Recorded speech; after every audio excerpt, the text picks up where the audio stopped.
Since na ako sa Bohol ani nga video, so allow me to speak og binuhula na karong panahon na. Kay for how many years mo tagastay sa Bohol na puti nakatunan gamay. Unja, sugdan na nato. Unja, galakaw ra mi ani sa akong amiga na sister in Christ kay dool man pud ni sa mo ang gistayhan diri sa Tagbilaran. And kaning food bazaar is naara pud ni sa sentro. And kaning tayma is wa poy init, gano man. Kay gabi man.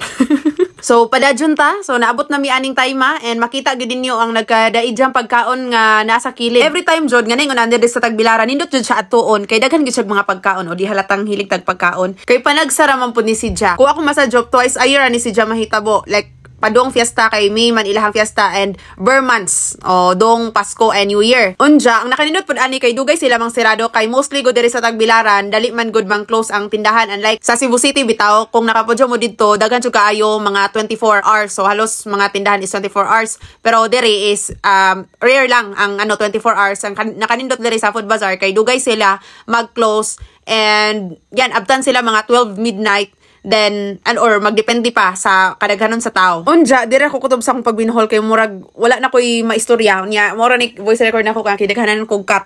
Nya, may ilang pugog pasensya sa mga taga-Bohol kay magkasadyop-sadyop gyud ta kay dili man kita pure nga buholana. Nakat-on lang o ginagmay.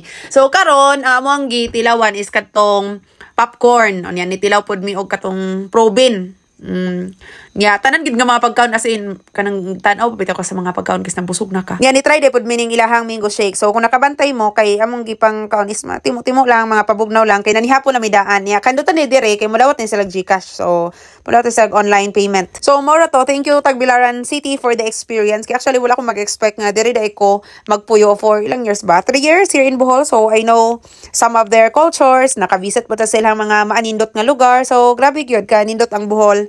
And grabe ka maabi-abihon ang mga tao. Kaya ang Tagbilaran City, by the way, is considered as city of friendship. So maabi-abihon gid ang mga tao, mga friendly as in, and I feel really safe based on my experience lang. I feel really safe nga maglakaw-lakaw gid di sa city, unlike sa other city ha. So din na ko mag-name, but yeah, nice gid kayo ang Bohol.